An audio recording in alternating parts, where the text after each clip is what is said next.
Samira Hadj Ammar. Nous recevrons aussi à l'occasion du 18 février, la journée du martyr, Lahlou Mokrani, le secrétaire général de l'association Asiram. Nous aurons aussi le plaisir d'accueillir dans Safety Road Hasna Zoubiri, et nous parlerons justement de paiement de Naftal, nouveau paiement de Naftal. Nous aurons aussi le grand plaisir d'accueillir une rubrique sur le patrimoine et Amina Zeri et ses invités. Mais avant tout ça, on va aller du côté des nouvelles du ciel. Et notre amie Amel Laribi. Bonjour Amel, comment ça va? Ça va, merci. Ça va bien? Ça va, oui. Alors pour ceux qui ne savent pas s'il va faire beau ou il va pleuvoir, comment ça se passe? On va voir ça après le jingle? Exactement.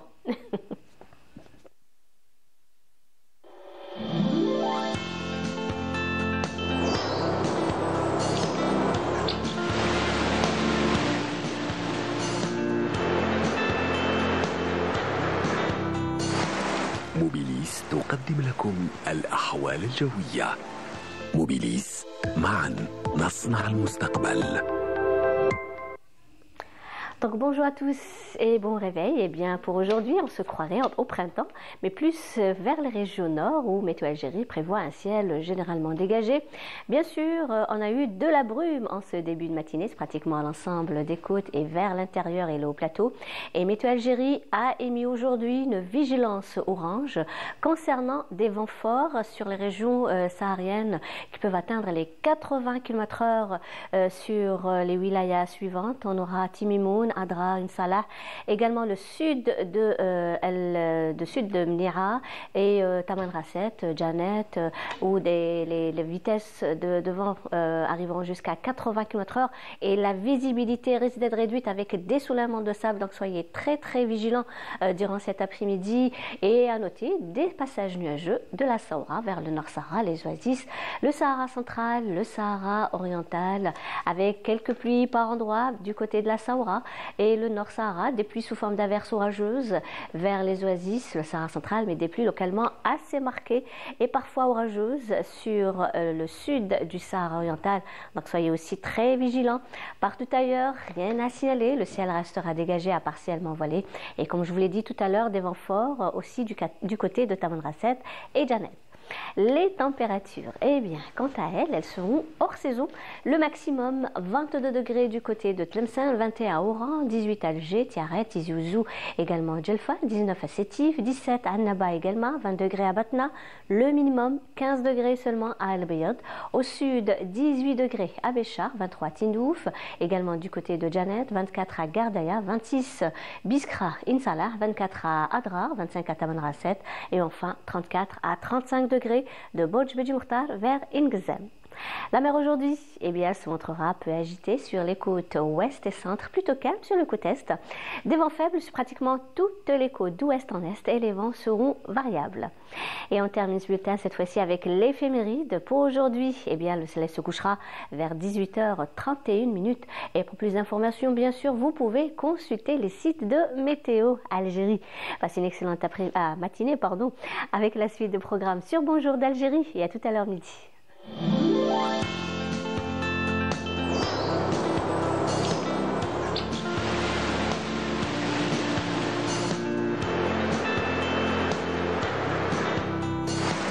موبيليس قدمت لكم الأحوال الجوية.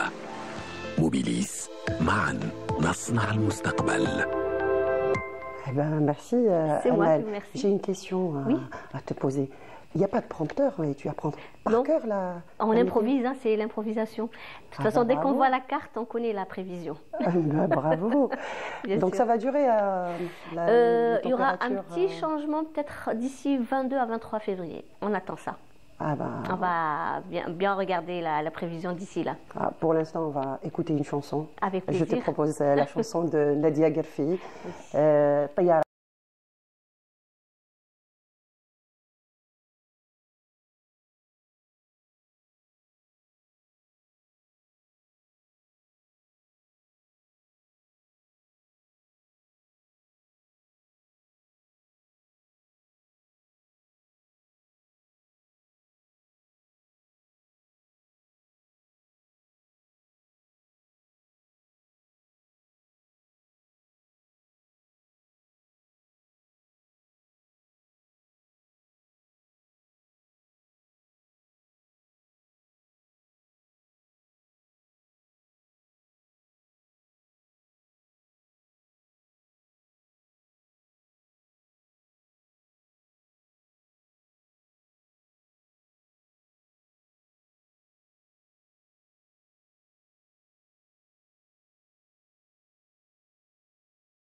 Tayar Asfara, qui est une histoire triste qui s'est déroulée en période coloniale et qui raconte l'histoire dans le village, enfin, qui raconte l'histoire d'un frère et une sœur dans le village de Sidi Mansour, n'est-ce pas, Yazid? Ben oui, c'est une chanson qui nous donne la chair de poule et Absolument. puis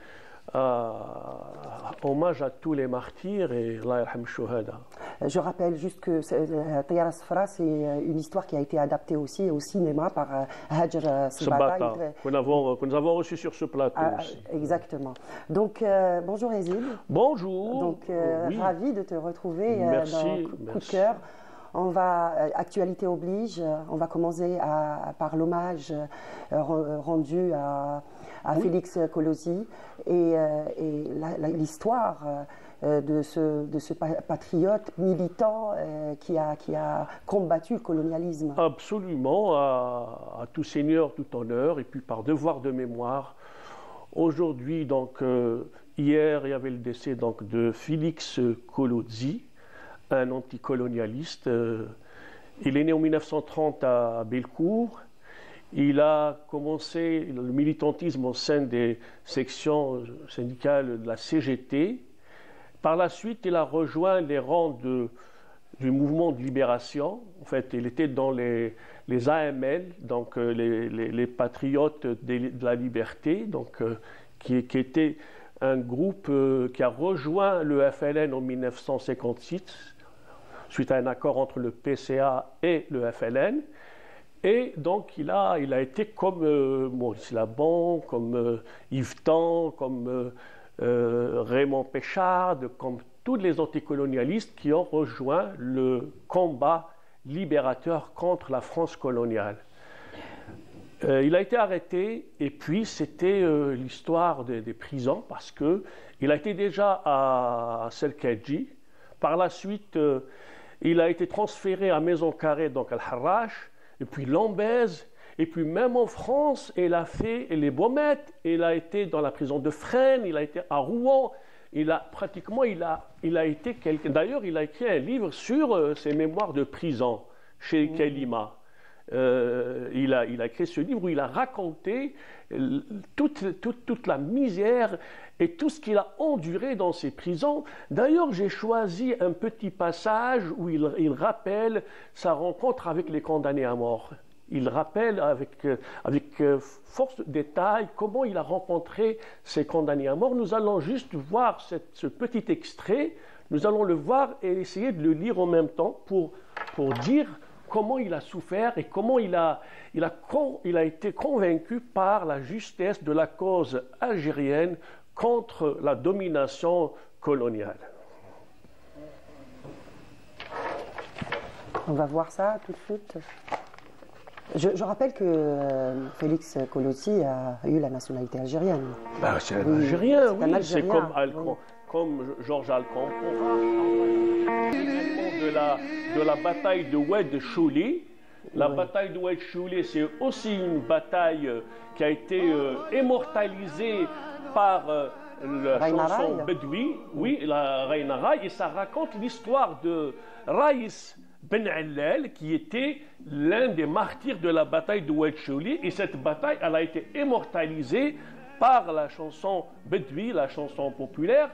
D'ailleurs, de son vrai nom, Raïs Ben Allel Quraysh Kouider, il a été parmi les premiers qui ont rejoint le 1er novembre dans la région de Tlemcen, côté de Oued Chouli.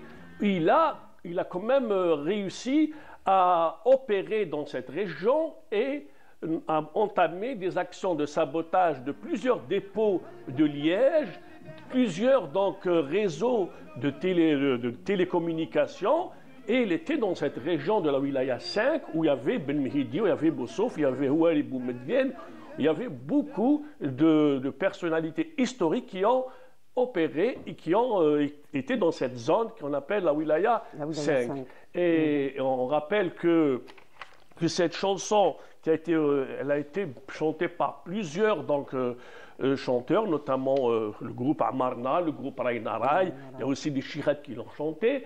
Et je pourrais peut-être juste citer un petit passage de cette chanson de Oued Chouli. الواد مهلك ورصاص يطير لله يهديك يا واد شولي خويا الطويل وجع ليه التام سعدك لي ولدها مجاهد الشق لوريط راحوا شجعان رافعين الرايه وكلام الواحد كي مات لي خويا بن علال هو وانتاجو جابوا الحريه. Donc c'est ça cette chanson de Oued Chouli qu'on appelle la princesse des régions en fait. C'était un lieu, et c'était dans un lieu dit, dans une montagne qu'on appelle la montagne de Qadous. Et le 14 novembre 1936, Raïs Ben Allal est tombé en martyr avec 17 de ses compagnons. Donc, on peut peut-être réécouter juste un petit passage comme ça pour immortaliser encore une fois cette bataille où il y avait plus de 17 martyrs, dont Raïs Ben Allal, de son vrai nom. Il rappelle aussi dans la famille de Ben Allal, il y avait 5 de ses frères, tous martyrs de la révolution algérienne, dans cette région de Oued Chouli, qui n'est pas loin de Tlemcen. Donc, je pense qu'on peut écouter juste un petit passage pour revenir par la suite, pour voir un petit peu le passage de Kolodzi qui rappelle ces moments de prison. C'était des moments où il a... il faut rendre hommage à tous ces artistes oui, aussi qui oui, ont joué un rôle dans la transmission. Oui, en fait, c'est une chanson qu'on retrouve un petit peu même dans les grandes fantasias, quand il y a ces moments de fantasia, de bouche à oreille. Ce moment historique de la bataille de Oued Chouli, elle a été pratiquement transmise de bouche à oreille. Et puis maintenant, avec la technologie, beaucoup de chanteurs également ont repris cette chanson, des chikhat, et puis le groupe Amarna, même Boutaïba et Laroussi, Jamal Laroussi et Boutaïba Srir ont également réinterprété cette chanson.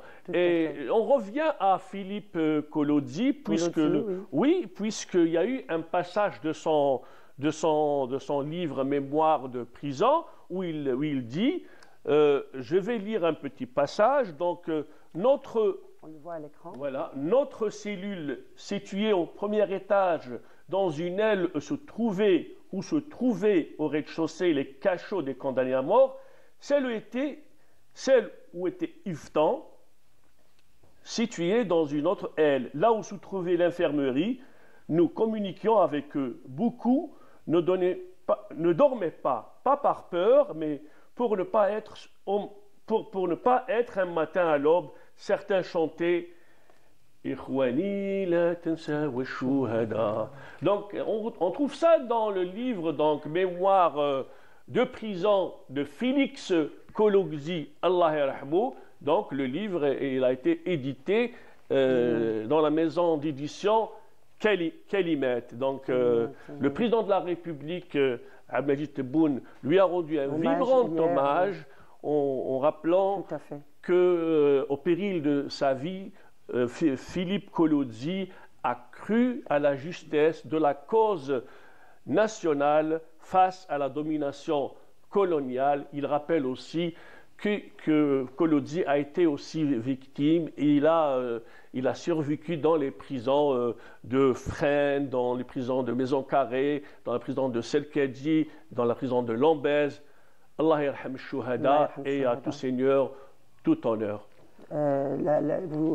Tu as parlé de la prison de Fresnes, Ahmed Doum, qui était aussi dans la même prison et qui a écrit un livre aussi de la Casbah d'Alger à la prison de Fresnes. Et il parle des horreurs aussi qui ont été commises au niveau des prisons et les injustices aussi. Et il y a aussi beaucoup d'amis de la Révolution qui ont aussi donné de leur vie pour l'Algérie. Donc, gloire à nos martyrs. Absolument. D'ailleurs, Félix... Madame Guerrouj. Oui, Jacqueline Guerrouj, Raymond Péchard et Georges Alcampora, c'était les amis de Félix Kolodzi, que nous avons également reçu à Bonjour d'Algérie. Et il était quelqu'un de très, très émotif parce qu'à chaque fois quand on parle de ses camarades, il pleurait pleurer Allah yarhamou ou yarham shuhada. Donc pour rester toujours dans les causes justes, nous avons notre journaliste, écrivain également Orad. Oui. Donc Ekli Orad, qu'on a reçu ici. Qu'on a reçu sur ce plateau dans la rubrique Delia.dz. Je pense qu'il a une actualité du côté en France, au centre culturel algérien. C'est le jeudi 20 février. Donc, Ekli Orad, il y aura une rencontre avec Ekli Orad pour son ouvrage de Londres à Jérusalem, Terreur promise. Oui. Donc, c'est le 20 février, donc à partir de 17h, au 71 rue de la Croix-Niver, au 15e arrondissement, métro Bossico, ligne 8. Donc, les gens qui sont intéressés. Et puis, il y aura. La rencontre sera donc avec la participation de Salah Gembrich et l'artiste peintre Samhan Khlil. Et une autre actualité. Avec Orad, si tu permets, Yazid, qui est revenu justement sur des faits et des événements de la révolution algérienne, en passant par la Palestine. Tous ces souvenirs à propos de la révolution, de la guerre d'indépendance. Oui, parce qu'il y a des similitudes entre les deux dominations coloniales, avec notamment l'implantation des colonies, ces colons, cet apartheid qui a été instauré par l'entité sioniste. Donc il revient avec beaucoup de détails donc, sur cette situation toutes ces populations dramatique. Qui ont été dépossédées de leurs terres. Oui, depuis 1948, absolument. Ouais. Et puis, pour terminer, il y a également un autre artiste peintre à qui on va rendre hommage à la galerie Gessoum, donc pas loin d'ici, du côté de la Colombe-Varol. C'est, j'allais dire Nadib Rahmani, mais c'est Abdelghani Rahmani, Allah yarhamou, qui était un artiste peintre hors pair, avec des compositions vraiment un style assez particulier, un vrai iconoclaste, et invitation donc pour voir cette exposition qui a débuté donc le 15 et qui prendra fin le 27 février, donc avis à tous les amateurs de la peinture pour rendre hommage à Abdelghani Rahmani, Allah yarhamou. Voilà une bonne idée de sortie pour aller voir l'expo. Merci beaucoup, Yazid. Donc voilà pour dire qu'on a parlé du Moudjahid Félix Kolodzi, Allah yarhamou. Et puis l'enterrement est prévu aujourd'hui. Je pense, mais comme il est enterré en France, donc on attend les informations pour donner donc avec plus de détails le lieu. Et je rappelle également qu'on a parlé de la bataille de Oued Choudi, dont le martyr est Raïs Ben Allal, Allah yarhamou.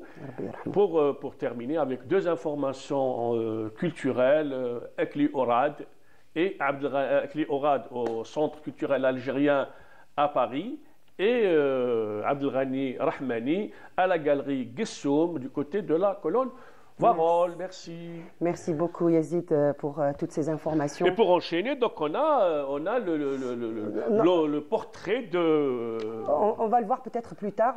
Tout de suite, on va se balader à travers les différentes régions du pays avec une petite pause musicale. Oui.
Eh bien, c'était notre belle Alger la Blanche. De retour sur le plateau et nous avons le plaisir de recevoir notre invité, Lahlou Mokrani. Il est secrétaire, vous êtes secrétaire général de l'association ICERM, c'est ça? ICERM. Je prononce ICERM, ça se prononce comme ICRM qui veut dire espoir. Espoir, ICRM. On m'a dit que c'était le FEL aussi. On disait ICRM, c'est le FEL. Non? Bon, c'est l'espoir. C'est l'espoir. Voilà, bonjour, monsieur Mokrani. Bonjour. Merci d'avoir accepté notre invitation. Merci pour l'invitation déjà. C'est avec plaisir et avec honneur que je suis là avec vous. Merci beaucoup. Vous êtes aujourd'hui là parce que vous avez organisé un événement et en hommage aussi à une grande figure de la Révolution. On a parlé de Félix Kolossi à l'instant. On va parler, ils sont plus d'1 million de martyrs et si on doit les citer, on va avoir besoin des heures et des heures d'émission et des jours, je dirais. Donc nous allons parler de Sil Khdar Mokrani ou le lion de Sbarbar. On l'appelait comme ça, je pense. D'accord, donc voilà, comme vous avez dit, je suis là pour parler un petit peu sur différentes... Enfin, c'est un événement qui englobe différents domaines. Il y a déjà le côté historique, de notre révolution, l'histoire. Vous êtes un descendant des Mokrani, donc est-ce que... oui, bah, je suis Mokrani, mais là, c'est-à-dire pour parler de cet événement qu'on va organiser le 21 février prochain, vendredi. Pour rendre hommage à cette grande figure de la Révolution. Exact. Oui. Donc, bon, juste une petite présentation. Bon, là, je suis Lahlou Mokrani, je suis secrétaire général de l'association ICRM. Du village de Gergour de l'Akhdaria. Ça, c'est juste pour me présenter, mais là, aujourd'hui, je suis là pour, on va dire, présenter cet événement, parce qu'en fait, il est organisé par 4 associations. Il y a l'association ICRM, il y a l'association Abna Sil Khdar, il y a l'association Raïd Sil Khdar, il y a l'association CRB, le Shabab Riyadi de l'Akhdaria. Donc, c'est l'Akhdar, c'est par rapport à l'Akhdaria ou c'est l'Akhdar? Parce qu'il s'appelle Rabah Mokrani. Donc son vrai nom, c'est Rabah Mokrani. Il est né le 6 novembre 1934. Il a joint le maquis dès le début. Très jeune d'ailleurs. Oui. Il est tombé au champ d'honneur aussi très jeune, à 23 ans je crois. Exact. Donc en 1954, il a joint le maquis. Donc, mort le 5 février 1958, à l'âge de 24 ans. Donc, tout jeune, en étant commandant. Donc, on dit commandant Sil Khdar. Sil Khdar, c'est son nom de guerre. Et il s'appelle Mokrani Rabah. Il est d'origine de village de Gergour. Village qui appartient à l'ex-Palestro. Mais à l'origine, il n'est pas originaire du village. C'est les populations qui ont été déplacées vers ce village. C'est le contraire. Donc, il est d'origine de Gergour. Et décédé à Djbel Boulgron, à la localité de Médéa. Il est enterré là-bas à Jouab. D'ailleurs, chaque année, le 5 février, on va directement à Jouab. C'est-à-dire, c'est toujours dans la commémoration, c'est-à-dire on va à la tombe de Sil Khdar à Jouab. Donc il est d'origine de Gergour, l'Akhdaria, enterré à Jouab. Voilà. Donc, comme la première fois qu'on a organisé, c'est un marathon, c'est une course de 15 km. De 15 km, qu'on appelle communément marathon, mais enfin, c'est-à-dire, on l'appelle comme ça marathon, mais en fait, c'est une course, parce que pour qu'il soit marathon, il y a aussi beaucoup de conditions, et voilà. Donc, la première édition, c'était en 2019, organisée par l'association ICRM et les associations aussi qui nous ont aidés. Et c'était la première fois, bon, je me souviens très bien quand on avait cette idée de le faire. Et comme on dit toujours, l'ennemi de l'idée, c'est l'action. Donc, on l'a eu comme idée, on l'a développé. Mais au début, c'était à une seule condition. Vu la grandeur de Sil Khadar, vu la grandeur de ce qui a donné à notre chère et belle Algérie, donc il faut que la commémoration soit grande. Il faut la faire convenablement ou ne pas la faire. Donc, c'est pour ça, la première, c'était en 2019. Et là, on est dans la quatrième édition.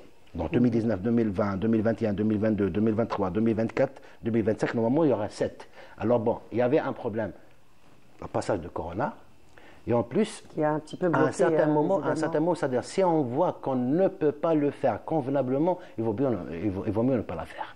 Donc cette fois-ci, il y a aussi une bonne condition. Et il y a 800 athlètes, je crois. Oui, j'arrive. Donc c'est pour dire que même la dimension de l'événement lui-même, c'est agrandi. Donc il y a plus de 800 athlètes, hommes et femmes. Il y a des catégories entre 18 et 39 ans, de 40 à 49 ans, de 50 à 59 ans, de 60 à 69 ans et de 70 ans et plus. Donc, il faut s'inscrire pour y participer ou comment que ça se passe? Comment? Pour y participer, il faudrait s'inscrire. Bien sûr, il y a un contact, il y a un numéro de téléphone, il y a un groupe, une page Facebook. Donc, ils nous contactent.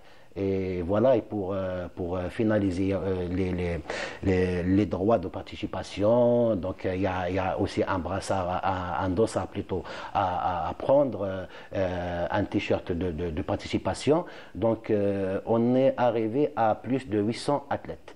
Et des amis de l'Algérie aussi qui vont participer. Non seulement local, mais il y a des athlètes locaux. Il y a aussi en tout plus, il y avait 45 wilayas.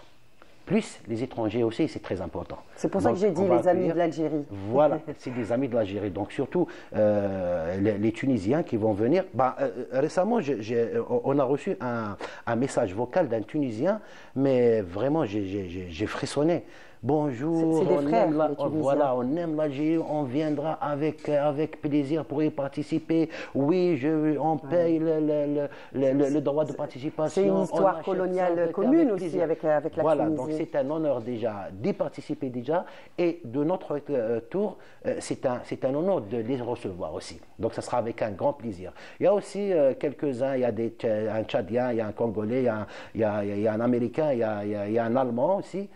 Donc, en fait, le but, plus tard, on aimerait bien que ce soit, qu'il soit international. Et en plus de distance. Parce qu'aujourd'hui, c'est-à-dire le vendredi prochain, ce sera une course de 15 km. Alors, uniquement 15 km, eh ben, on a galéré pour déjà trouver le parcours. Parce qu'il faut qu'il soit homologué et plutôt signé par les connaisseurs, par les spécialistes. Ça fait partie des conditions qu'il faut réunir pour un, donc, nous, un marathon. Au début, bon, maintenant, on a essayé c'est-à-dire le parcours, il touche le village natal de commandant Sil Khadar. Mais vu le nombre, parce que la première édition, la deuxième et la troisième, le nombre était un peu, pas 800, pas plus de 800, c'était 300, 250, 350. Donc le nombre a augmenté. Bien sûr, bien sûr. Donc on a pu le démarrer du village de Gergour, donc c'est-à-dire du village natal du commandant Sil Khadar. Mais vu le nombre, c'est-à-dire on n'a pas l'espace pour le faire. On a essayé, on est allé à une localité qui s'appelle Thamsout, on n'a pas pu, donc les spécialistes n'ont pas voulu signer. Une autre un point de départ, Tigérine aussi, c'est pas vraiment qui ne répond pas aux normes. Donc cette fois-ci, il démarre de la localité qui s'appelle Sfth, mais qu'il passe dans une route qui est juste à côté, enfin qui touche un petit peu le village natal. C'est juste pour lui donner ce côté c'est-à-dire le village natal de Sil Khadar. Et il se termine vers le centre-ville de l'Khdaria. Donc sur une distance de 15 km, Est-ce que toutes les tranches d'âge peuvent participer ensemble? Bah, c'est ensemble, mais à l'arrivée, c'est par classement. Donc, ils démarrent ensemble, mais à l'arrivée, c'est par classement. C'est comme, comme tous les marathons du monde, comme toutes les courses en général, c'est comme ça. Donc, à l'arrivée, on fait les classements. Donc, comme j'ai cité tout à l'heure, il y a des tranches d'âge de 18 jusqu'à, je ne sais pas, peut-être, je n'ai pas mentionné ici le participant le plus âgé, mais plus de 70 ans, il y en a. Qu'est-ce qui motive toutes ces personnes pour la course? Est-ce qu'ils posent des questions? Tout d'abord, qu'est-ce qui nous motive à faire ceci? Il y a un travail de volontariat. On dit souvent qu'une société sans volontariat, c'est une société non civilisée. Donc, on aime ça. C'est ancré dans la société algérienne, la solidarité, le volontariat. Exact, tout ça, voilà. Mais les gens, c'est-à-dire, moi personnellement, j'étais vraiment épaté quand on reçoit les appels. Je viendrai de Galma, je viendrai d'Oran, je viendrai de Sud, je viendrai de l'étranger, rien que pour participer. Pourtant, bon, c'est-à-dire, cette participation, il trouve ça, en plus, il aime encore plus de trouver d'autres occasions d'y participer. Mais il y a la transmission aussi, c'est la partie aussi importante de cet événement. Oui, l'événement. Le nom de l'événement, déjà, c'est une course en commémoration de commandant El Khadr. Bon, le 21, il est mort le 5 mars 1958, mais comme c'est le Ramadan, donc c'est pour ça qu'on a décalé un petit peu. Et on a touché une autre date historique, c'est le 18 février. Donc c'est la journée du Shahid, du martyr. Donc c'est toujours dans le même contexte. Voilà. Donc, à la préparation, on a sollicité les gens, les associations, pour qu'on s'organise, qu'on se réunisse, pour réussir au sens propre du mot cet événement, parce qu'il faut le réussir. Comme nos martyrs ont réussi leur tâche, il faut qu'on réussisse la petite tâche qui est vraiment minime devant ce qu'ils ont fait, nos martyrs. La transmission est importante, voilà. Surtout au sein des jeunes. Voilà, moi personnellement, je connais pas El Khadr d'une façon directe parce que j'ai pas vécu à son... Mais on a côtoyé, on s'est déplacé, on travaille d'association, on s'est déplacé vers vous faites un travail de mémoire. Oui, exact. Donc on s'est déplacé vraiment à des gens qui ont connu commandant El Khadr, à l'image le Moudjahid qui est toujours vivant de notre village Amir Rabah, Khalfi Rabah. Donc, il nous a raconté beaucoup de choses parce qu'ils ont travaillé ensemble. Sa sœur racontait aussi il y a quelques années quelques détails de El Khadr. Donc là où on peut avoir une information, on va à la source. Oui. C'était le compagnon d'Ali Khouja, on le rappelle. Exact, oui. Une grande figure aussi de la Révolution. C'est pas vraiment facile de se retrouver, de réaliser quand même être commandant à l'âge commandant de la laine. Il organisait des assauts. Ans, à l'âge de 22 ans, il a joué le c'est son jeune âge qui est aussi impressionnant. Donc l'engagement était très tôt. Et tout ça. Maintenant, pour revenir à notre événement, c'est la course de 15 km. Donc l'organisation et la préparation qu'on est toujours en train de préparer, sincèrement, c'est pas facile. Donc c'est prévu demain, M. Mokrani. La course, elle est prévue demain. Le 21. Le 21. Le 21, c'est vendredi. Le vendredi. Donc on retiendra cette date. Donc voilà, vous êtes invité. Il est encore temps de s'inscrire? Bah oui. Eh ben oui. Donc, toute l'équipe est invitée. Oui, vous êtes déjà invité à faire un reportage pour cet événement. Courir un peu, ça nous fera du bien. Oui, bien sûr, ça sera vraiment génial. Et voilà. Donc, comme j'ai dit, la préparation de cet événement, c'est pas facile. Donc, on a côtoyé des gens, on a demandé de l'aide parce qu'il y a quand même le côté financier. Il faut qu'il soit financier, il faut qu'il soit sponsorisé et tout ça. Donc, il y a des gens qui nous ont aidés, merci, parce que mais il y a des gens aussi qui nous ont contactés rien que pour présenter leur aide. Donc c'est très important. C'est donner des idées aussi à d'autres associations peut-être. Et organiser ce genre d'événement va susciter la curiosité autour des personnalités, des personnages qui ont marqué l'histoire algérienne d'une manière générale et l'histoire de la Révolution particulièrement. Vous avez d'autres projets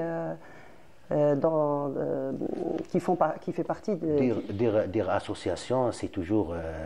En perspective, est-ce qu'il y a d'autres projets? Voilà, dire association, il y a toujours des choses à faire dans tous les côtés. Le côté, disons, historique, scientifique, culturel, sportif, et tout ça. Et cet événement va les englober. Va regrouper tous les aspects et tous les axes. Le côté sport, c'est la course. Le côté culturel, le côté historique plutôt, c'est comment danser l'Akhdar. Le côté aussi touristique, parce que les étrangers, quand on va quand ils seront là avec nous mercredi, Inch'Allah, donc on va faire un tour de tourisme à la région pour qu'ils connaissent.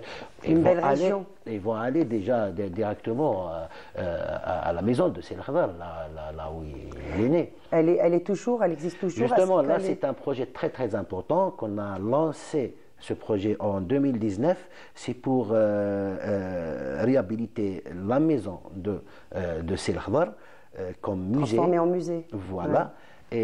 Et pourquoi pas ériger une stèle là-bas. C'est un projet qu'on n'a pas encore eu l'aval total de réaliser. Donc on va dire... Ça viendra peut-être... J'espère bien. Et on est en train de militer pour ça parce que c'est très important. En tout cas, merci beaucoup, M. Mqarani, pour tout le travail que vous faites. Bravo, encore une fois. Okay. Et merci d'avoir accepté notre invitation. Et en parlant de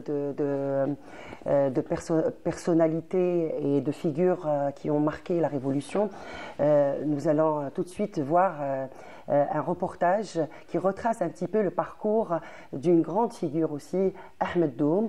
Il s'agit d'Ahmed Doum, qui faisait partie de la fédération du FLN, la fédération de France du FLN, le compagnon d'Ali Haroun, et qui a connu aussi la prison, comme je le disais tout à l'heure, la prison de Fresnes, et qui a écrit un livre de la Casbah d'Alger à la prison de Fresnes. Un reportage qui a été fait par notre collègue Yanis Aït Mahidine, qui a eu le... pardon, Yanis Aït Belkacem, donc je disais Yanis Aït Belkacem, pardon Yanis, qui a eu l'occasion de rencontrer Ahmed Doum sur les hauteurs d'Alger. Je vous propose de suivre le reportage tout de suite. Monsieur Doum, ça passe toutes ces journées, ces après-midi. C'est l'après-midi, le matin. Dès que j'ai quelques minutes, je descends ici. À 94 ans, cet ancien membre du premier comité fédéral du FLN en France incarne la mémoire vivante de la lutte pour l'indépendance algérienne. Je suis parti en vacances, et rencontrer les amis. Tu vois, c'est les circonstances, rencontrer des amis. Voilà. Moi, j'étais surpris de les trouver à Paris et j'ai posé la question, comment vous avez disparu comme ça d'Alger? Dis-nous, on a disparu, on n'a pas de travail, on n'a pas ceci, on est venu ici, on est installé en France, et où? On est à Sochaux, pas à Paris, on est à Sochaux. Et on est en train d'organiser, de recruter des militants pour créer la Casbah. Et loin de ses racines, retrouve le chemin du militantisme, prenant sous sa responsabilité la région parisienne. Et on était organisés et on avait inculqué aux gens, je répète encore une fois, la participation comme le frère ici en Algérie. On les a fait matériellement, moralement, en leur disant voilà les attentats qu'il y a, voilà ce qui s'est passé, hein, et question financière.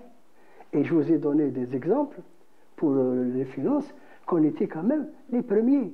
C'est la création de la Fédération de France qui a organisé des manifestations, qui a organisé des attentats, je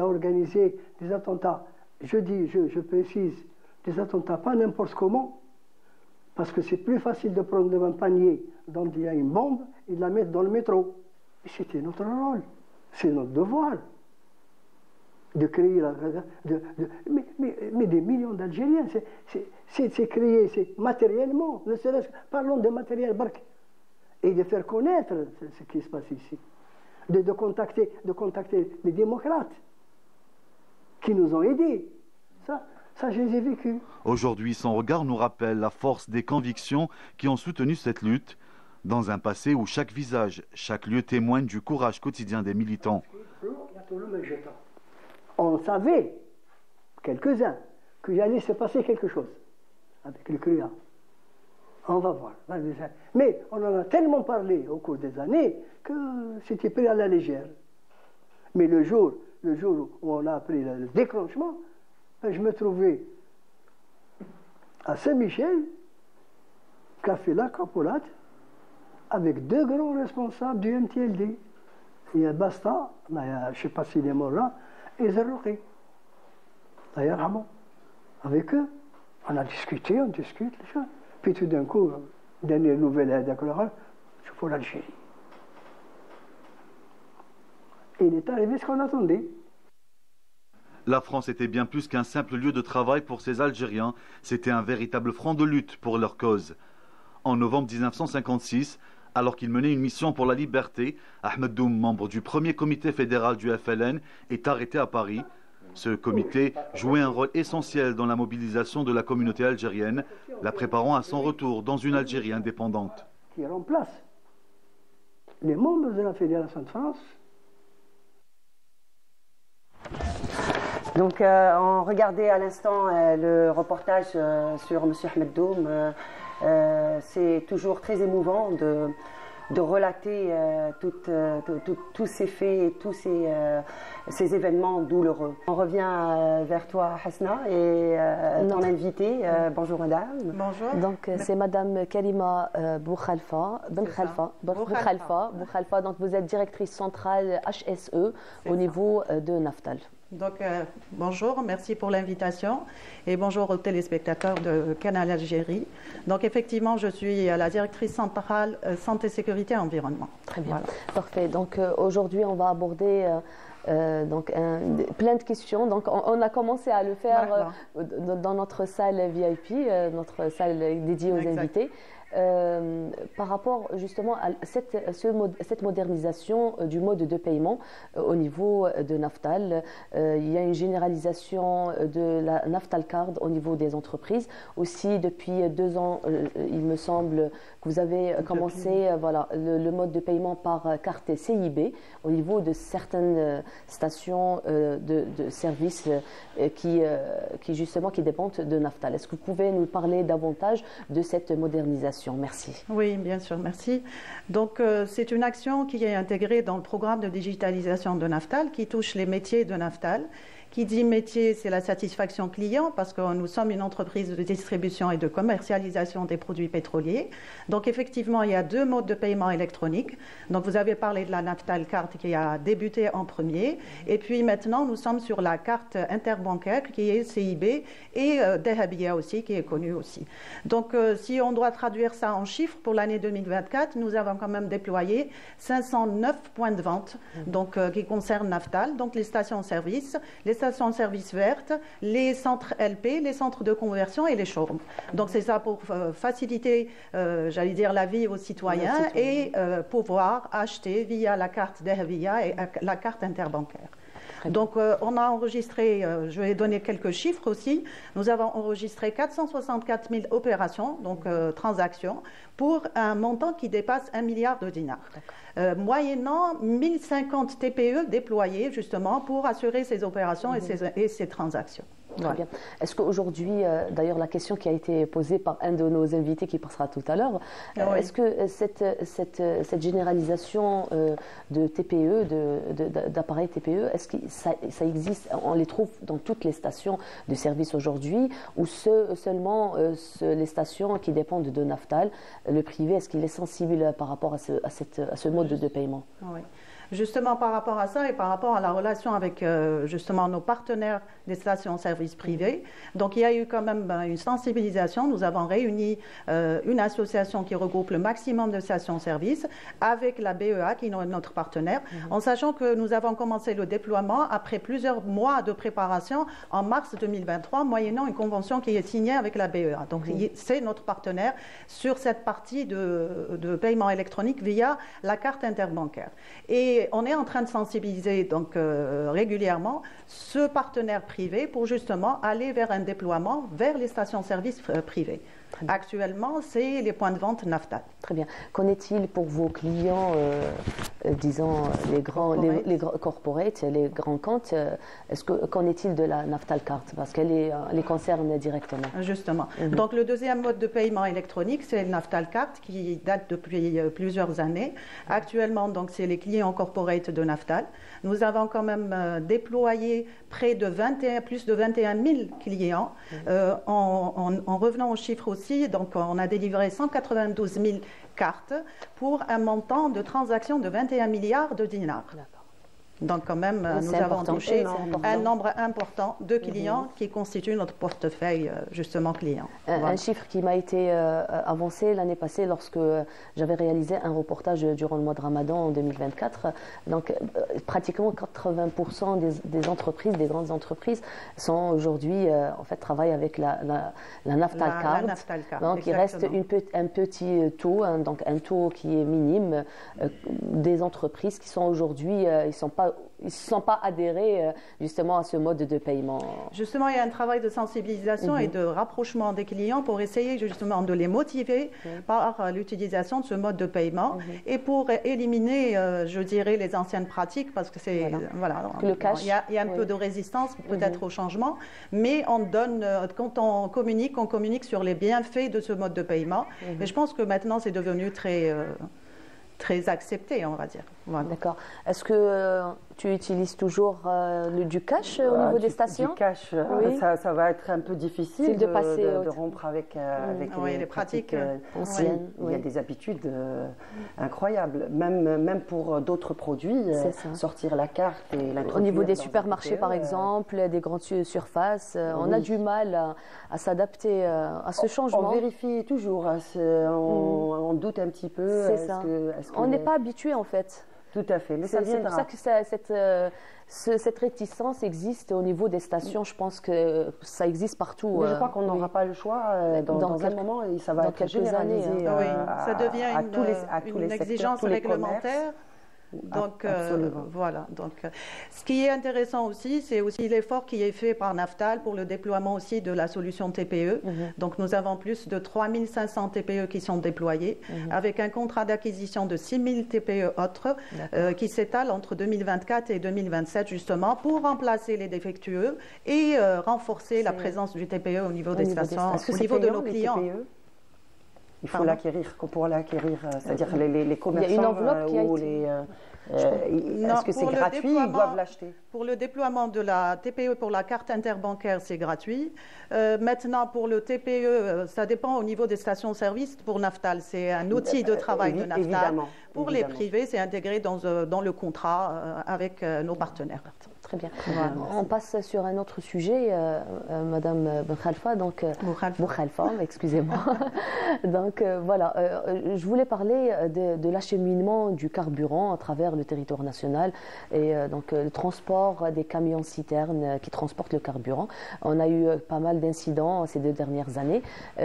Qu'en est-il de la sécurisation de ces camions au niveau de l'entreprise, de votre entreprise? Très bien, merci pour la question. En tous les cas, je vais parler de l'activité d'acheminement du produit parce qu'on parlait des métiers de Naftal, donc on est sur la distribution.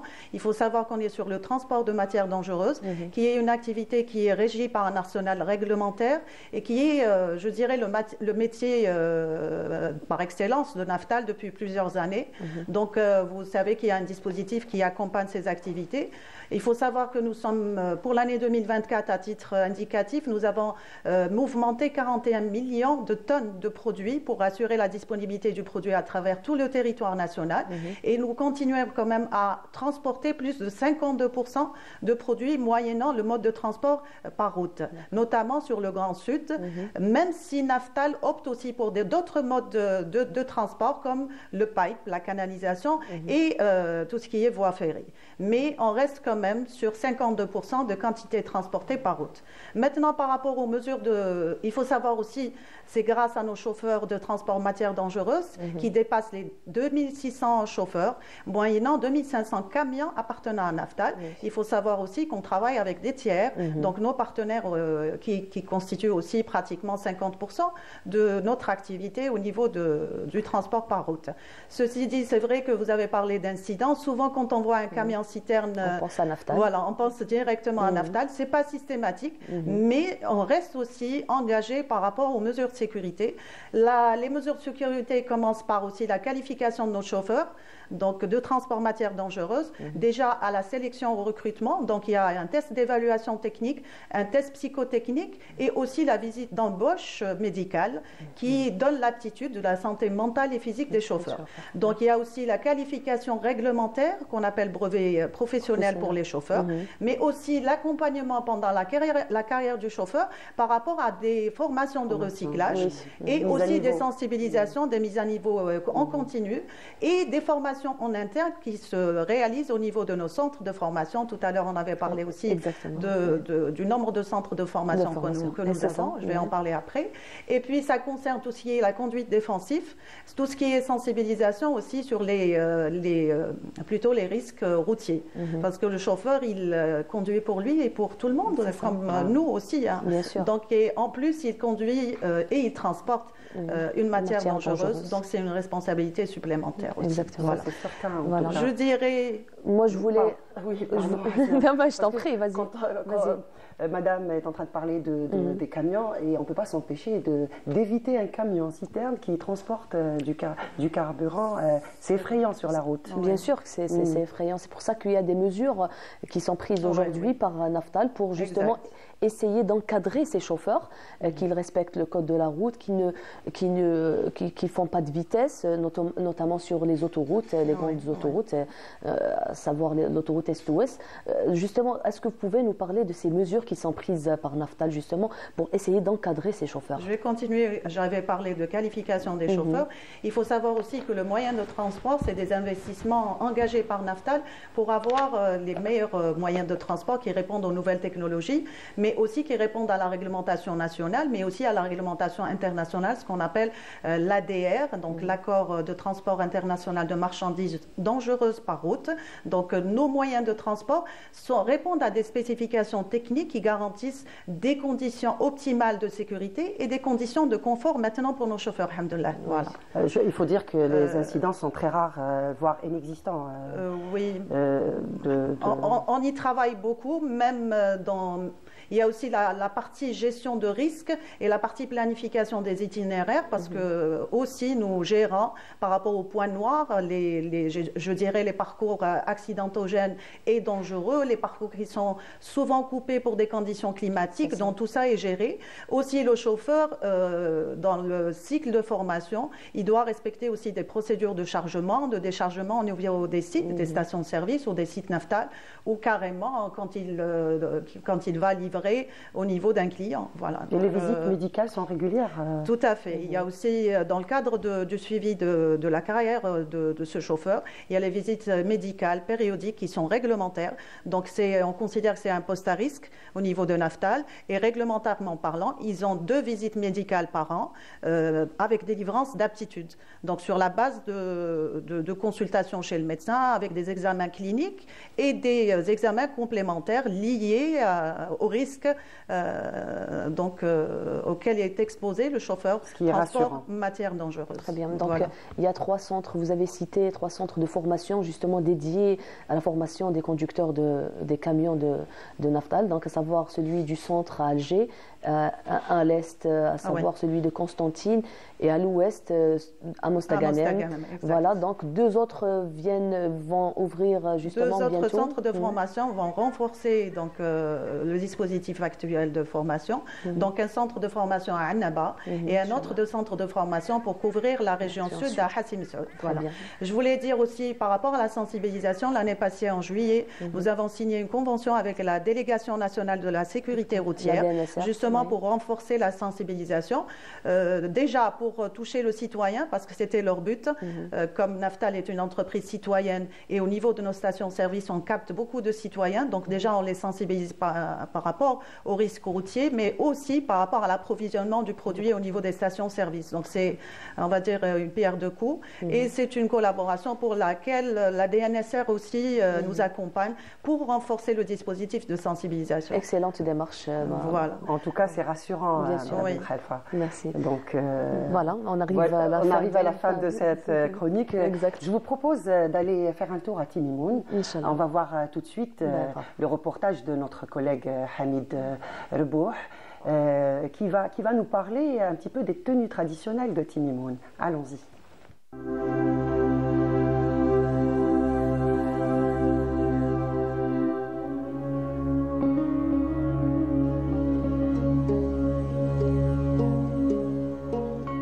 À 1200 km d'Alger, Timimoun est une ville connue pour ses merveilles naturelles.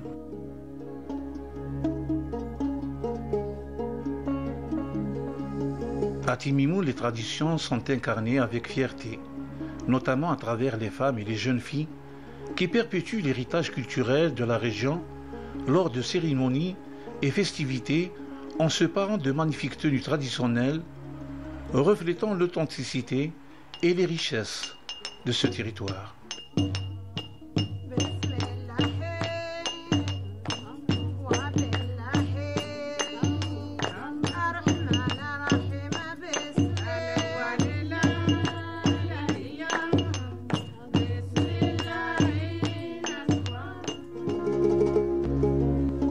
C'est ici que j'ai rencontré Fatima, une zénette fière de ses traditions et de son savoir-faire. Fatima préfère ne pas être filmée, mais elle accepte de nous parler des tenues zénettes. Elle nous a même invités à visiter un Viursar de la région. Accompagnée de ces 2 filles habillées en tenue zénette et rsorienne, la route vers l'Ursar était un défi. Sur place, une impression indescriptible te prend, tant l'endroit est magnifique. Le spectacle est incroyable. Un Viursar en ruine, perchu sur la colline surplombant la Palmeraie. L'Ursar et la Palmeraie forment l'essence même du processus de formation de l'espace de l'habitant xorien. Pour nous protéger du soleil, nous nous enfonçons dans la Palmeraie, entourés de ces arbres majestueux.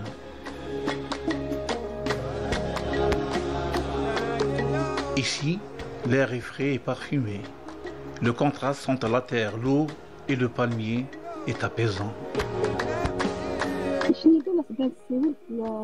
La tenue traditionnelle féminine de Timimoun se compose principalement de melhfa ou melha, un grand voile coloré qui enveloppe le corps, et de la guindora ou la djemma, djeba, une robe longue et ample, ouverte, ornée de broderies et de motifs géométriques qui rappellent l'artisanat local. La femme à Timimoun porte également des bijoux en argent emblématiques de la culture saharienne, tels que des colliers et bracelets massifs, symboles de protection et de beauté. Ces ornements fabriqués artisanalement reflètent la symbiose entre l'humain et son environnement désertique. La tenue des zénètes est plus élaborée et colorée, tandis que celle des habitants du Rsar est pratique.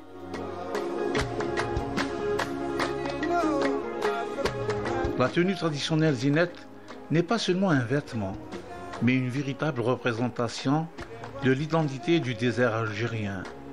Elle témoigne de la force des coutumes locales et du rôle de la femme dans la préservation et la transmission de ces traditions millénaires. Excellent reportage. Amina, ça t'inspire ces images, certainement. Oui, je trouve ça extraordinaire et puis c'est notre sujet aujourd'hui. Je dis bonjour. Bonjour. Bonjour à tous nos amis. Bonjour Filla, ça va? Très heureuse de te retrouver et je suis heureuse aussi de retrouver Samira et toute l'équipe de Canal et en compagnie bien sûr de notre invité qui est conseiller en tourisme. Il est toujours. Et tu dois le connaître, puisque tu as fait tes débuts aussi à la radio. Il ne faut pas dire en quelle année. On ne va pas dire l'année. Donc, il a commencé sa carrière dans les années 90, fin 80, dans les services des sports. Et aujourd'hui, les cadres. Non, on n'est pas vieux. 8 ans. Avant de revenir vers toi, Amina, et ton invité, on va passer la parole peut-être à Samira Hadj-Ahmar. Et on a peut-être un jingle qui nous régale avec la rubrique Écume et patrimoine. Donc on reste toujours dans le patrimoine. Après le jingle. Ah, très bien, il y a la musique, j'aime bien.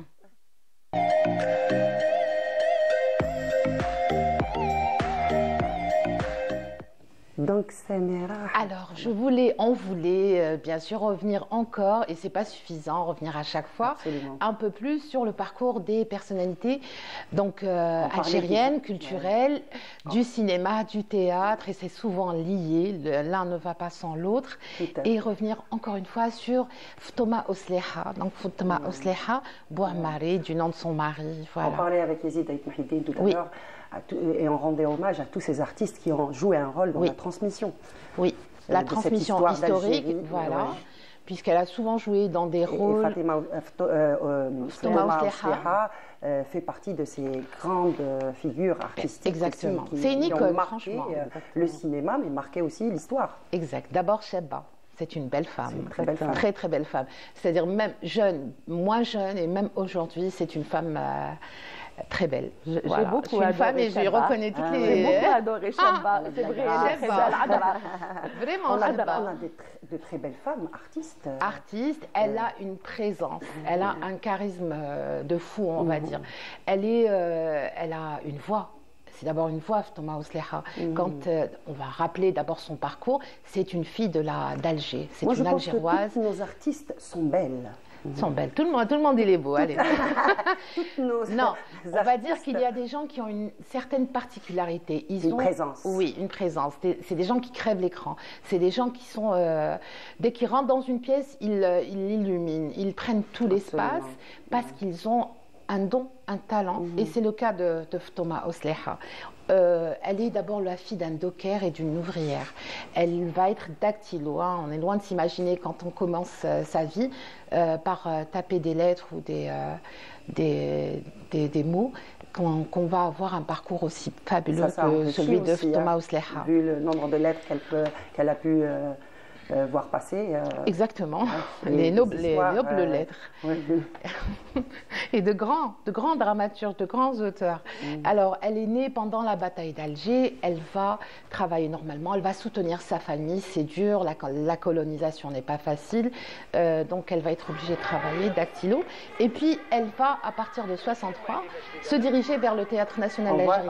Ce qu'on voit, alors c'est passé rapidement, ce qu'on voit, c'est le film de Bouamari qui a été fait entre 78 et 79. Ftouma va être élue maire et là, elle va être magistrale aux côtés de Hassan Hassani, de Qassi Tizi Ouzou. Il y a aussi Taïb Abdul Hassan et puis Abou Hassan. Oui, merci pour Boudjba Karesh aussi. Qu'est-ce que c'est on écoute ou là s'il y a des... On peut laisser quelques instants? Oui. voilà. C'est parti. Ouais. Donc ce film, c'est quoi? Ça parle de l'émancipation. D'abord, le contexte, elle est magnifique. Même la coupe à la mode à l'époque. Elle a aussi une voix. Et souvent dans ces films, elle chante. Mais pour Premier pas, alors on a emprunté ce passage, cet extrait aux archives numériques qui font un excellent travail dans tout ce qui est l'audiovisuel, la récupération des images, la numérisation aussi, le traitement de l'image. Et puis surtout, c'est notre patrimoine et il est diffusé. Moi, il y a un passage qui m'a marqué dans son film L'Héritage. Oui. Quand elle chantait Ikhwani la tansaw shuhada. Oui. Oui, elle est fabuleuse. Magnifique, on a vraiment, c'est très émouvant. Sa voix, cette sensibilité, et puis le moment. La présence, le talent. Absolument. La comédie, c'est une dame qui a commencé. On revoit l'extrait. Peut-être un autre extrait du film. Donc ici. On laisse peut-être. D'accord, ok. Un moment. الخدمه هذيك اللي ديروها الحفله هذيك اللي ديروها في البلاد وتشوفوا يسكن غير هنا واقيلا هاوليك اهلا سيد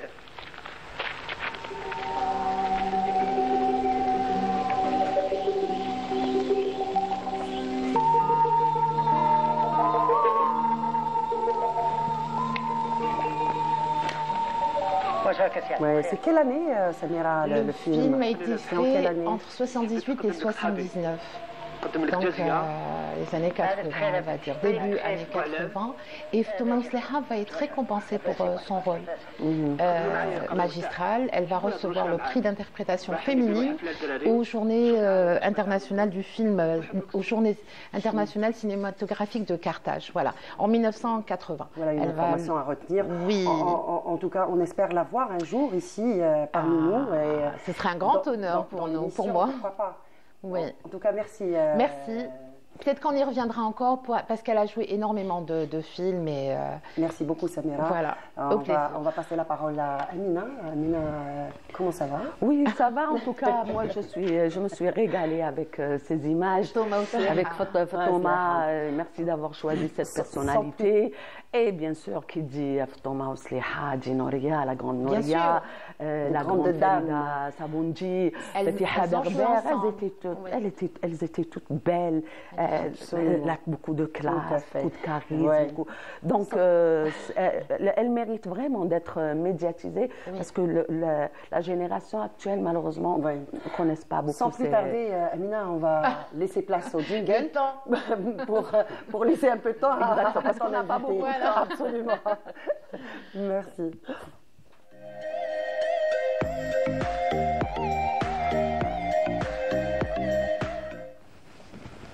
Alors, rebonjour Fella et rebonjour à notre invité, M. Khadour Redouane, qui est journaliste, très sympathique. C'est un monsieur, c'est un homme des médias. Il a travaillé pendant des années à la chaîne 1, à la radio algérienne. On a commencé ensemble, exactement. Et ça me fait rappeler les grandes figures qui ont marqué quand même la presse sportive en Algérie. نحييهم كامل نسلموا عليهم ما نقدروش نفكروا. En tout cas, notre invité, il est aux anges aujourd'hui.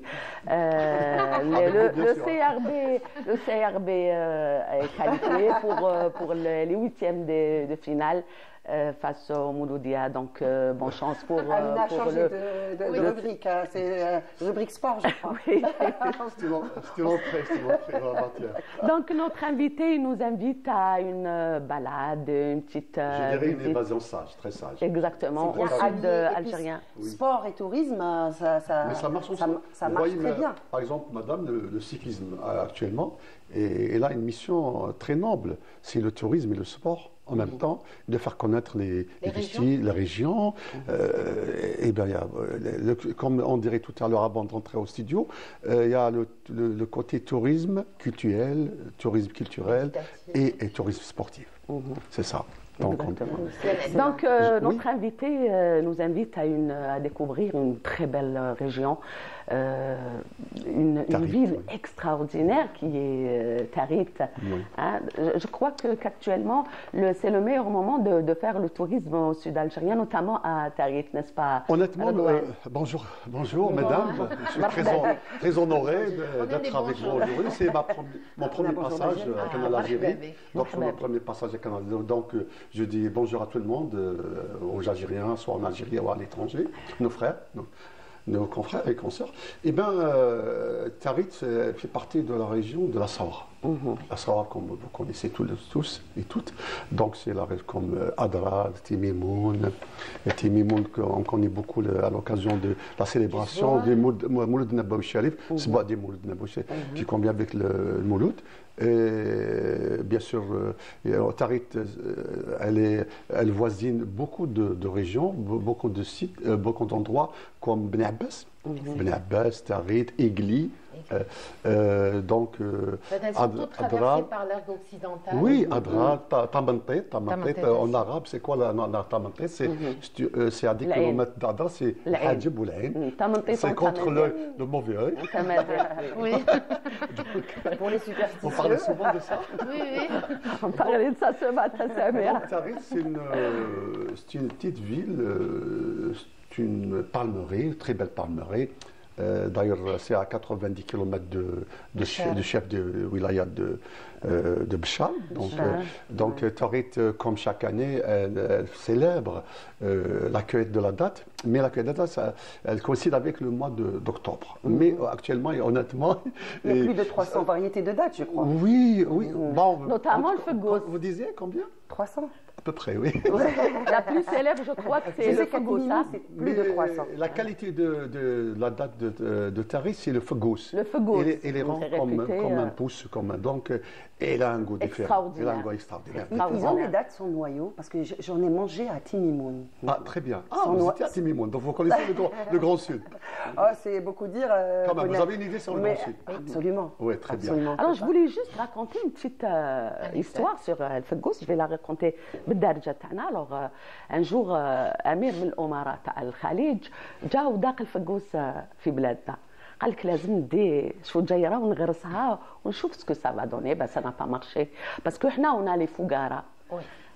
فهمتي دونك il y a de l'eau تنجح في بلادنا. C'est un système d'irrigation d'eau ancestral. Donc Fogara, elle a une mission de comment irriguer l'eau, comment partager l'eau d'une façon juste. Et souvent, lorsque la Fogara elle fonctionne mal, donc des fois il y a des conflits entre les Qabaïl. Qabaïl, c'est les tribus. C'est un système ancestral dont une grande partie a été détruite par l'armée française. Exactement. Lors des essais nucléaires. Ça revient. Certainement, madame, vous avez visité la Fogara, vous avez une idée sur la Fogara. Et le système d'irrigation d'eau, de façon, je dirais, juste, etc. Oui, ingénieuse, exactement. Donc Tarit.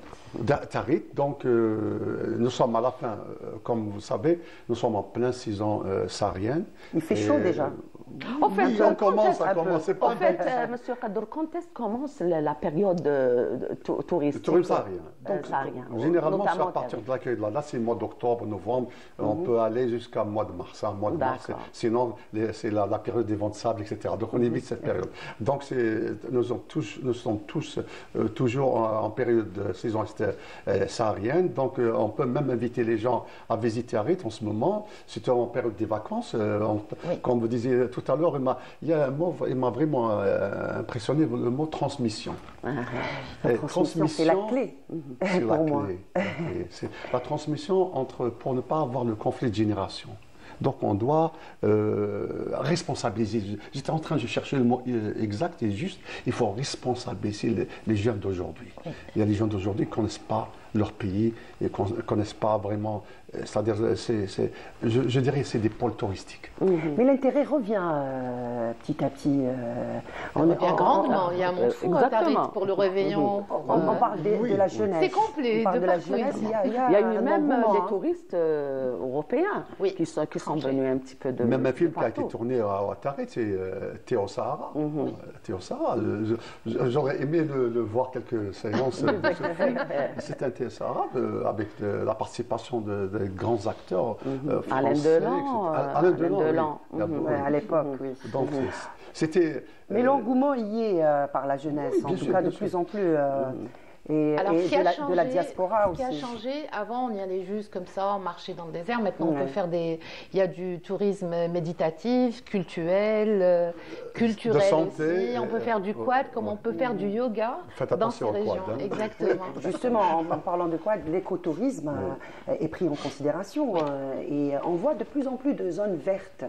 Donc l'agriculture incroyable. Moi, j'aurais jamais pensé qu'on pouvait trouver du raisin, des figues, du gingembre, dans le sud d'une manière générale. Mais il y a beaucoup d'agriculteurs qui reprennent des zones désertiques et ils les transforment en paradis. Ah, oui, en paradis. Comme le cas à Adrar, Tamantet, donc Timimoun aussi. Exactement. Où j'ai rencontré une agricultrice, Amina, la dernière fois, j'en ai parlé d'ailleurs, une agricultrice qui a pris une parcelle de terre et qui fait des choses incroyables. Et elle le fait avec ses filles et sa mère. C'est une génération d'agricultrices. Exactement. Il y a beaucoup de femmes qui sont passionnées par le Sud. Moi, j'ai eu l'occasion d'inviter une dame dans le cadre des start-up qui a investi justement à Timimoun. Et actuellement, elle fait des merveilles qui a réussi. Donc, je trouve ça magnifique. Moi, je demande à ce qu'on aide ces femmes. Même les gens qui sont passionnés aussi par le Sud. Moi, je voulais parler des zawaya. Il y a celle zawaya de Tahtania. Avant d'aborder ce sujet, il y a un point que je voulais dire, de rajouter de l'eau à votre moulin, c'est le tourisme responsable. Ouais. C'est le tourisme responsable, c'est ça notre rôle en tant que, je dirais, aîné par rapport à cette jeunesse. Donc on doit leur apprendre c'est quoi le tourisme responsable, le tourisme écologique. Donc, comme disait Madame tout à l'heure, c'est le tourisme écologique, c'est-à-dire de prendre en considération l'écosystème. Et la transmission de la bonne information. Donc c'est ça le tourisme responsable et culturel. Et vous trouvez qu'on ne donne pas la vraie information? Il faut faire du matraquage à travers les médias. Nous venons de voir l'affiche du film Théo Sahara. On l'a retrouvé, oui. Il est passé à l'instant. Donc on parlait d'écotourisme. D'écotourisme, oui, très bien. Et peut-être saluer les personnes qui sont actuellement dans le Tas Silinajer, qui sont en voyage touristique, mais qui en même temps ramassent tout ce qu'ils trouvent comme déchets et ils font des vidéos qu'ils partagent sur les réseaux. Je trouve ça vraiment éco-responsable. À encourager en tout cas ces actions, bien sûr. Très bien. Donc moi je profite aussi pour parler d'une grande personnalité artistique qui a fait des ravages sur le plan artistique, c'est Allah, le grand Allah. Et le magicien du oud. Exactement, c'est le magicien du oud, le luth. Il joue merveilleusement bien à cet instrument. Et il a sillonné le monde, il a fait des concerts un petit peu. Sa musique est utilisée en thérapie. À l'international. Une information très importante dans les hôpitaux de San Francisco. Donc sa musique est utilisée comme thérapie. Exact. Et donc on rend hommage à cette personnalité algérienne. Il se fait tout petit, très modeste, d'une modestie. Donc moi je le salue, j'ai eu l'occasion de l'interviewer plusieurs fois. Quelle chance. Oui, moi je trouve qu'il est extraordinaire, il est unique en son genre. Donc, c'est instrumental, hein, c'est pas. Oui, mais il n'y en a qu'un seul comme lui. Il n'y a jamais eu d'autre. Il est unique. Oui. Mais c'est comme le Hadj Mohamed Lanqa, c'est comme Issia Khem, c'est comme Kateb Yassine, il est unique. Donc, si on parle un petit peu de Allah, je crois que je le tutoie parce que c'est un ancien. Oui. Je crois que tu as eu l'occasion de le rencontrer. Nous sommes entre collègues. On est entre nous. Mieux. Oui, c'est mieux. Allah, il est très connu à travers le monde, comme Aïcha El-Bga aussi. Aïcha El-Bga, c'est à Timimoun. Vous étiez déjà à Timimoun, le Magharat à Timimoun. Vous avez près du terrain là-bas. J'ai assisté à. Des cacahuètes aussi. tu parlais de Zawiya, j'ai assisté à la Ouadat Sidi Atman. Sidi Atman. Il y a aussi le Ouadat Sidi Bayazid aussi. Ou Ahalil. J'allais dire. Bien sûr, sont le groupe qui est là-bas, assure toutes ces occasions. Et qu'on est très bien, là, le sud, elle a sillonné presque tout le sud algérien. Ouargla, j'étais impressionnée. Et j'ai remarqué que madame, elle porte le pendentif de la clé de Taman Rasset, donc c'est tranquille avec quelqu'un. Je savais qu'Amina allait. Quelqu'un qui connaît bien ça. Amina, je savais que tu allais parler du sud, donc hommage à toi. C'est une vraie professionnelle, là en tout cas. Merci Amina. Je voulais, si vous permettez, je voulais pas continuer sur ça. Donc il n'y a pas que Allah, il y a Aïcha El-Bga, il y a Allah, il y a Ahlil, classé patrimoine mondial de l'humanité. Il y a Souad Asla, il y a Hasna al-Bashariya, il y a énormément d'artistes qui sont sortis de ces régions. Akman Bali, la Yarhamou. C'est vraiment vers le sud. La Yarhamou. Donc Allah, c'est comme vous disiez tout à l'heure, il est dans la musicothérapie, donc sa musique, elle a traversé les frontières. Donc on fait hommage. J'aurais bien aimé écouter cette Dardarat al-Oud. Comme vous disiez tout à l'heure, le magicien du... Non, sinon après, la prochaine émission, on va préparer... Pour la suite de l'émission. Donc, en parlant tout à l'heure, Amina, c'est les Zawiya.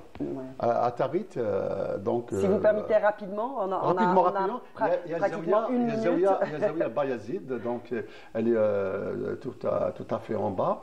Il y a Zawiya Tahtaniya, Zawiya Fouqaniya, في Tarit.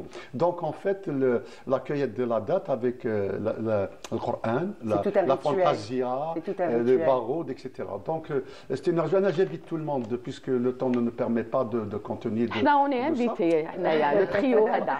On appelle ça pour une évasion sage, très sage pour Tarit. Donc j'invite tout le monde à visiter Tarit et la région de Tarit. Il y a une date, c'est bon, les dates, quelle date? Mois d'octobre, c'est l'accueil. On commence par l'accueil de la date, le mois d'octobre. Notamment tu vas goûter le... On n'a plus le temps. En attendant de faire le voyage, on va dire au revoir à nos téléspectateurs. On se voit mercredi prochain.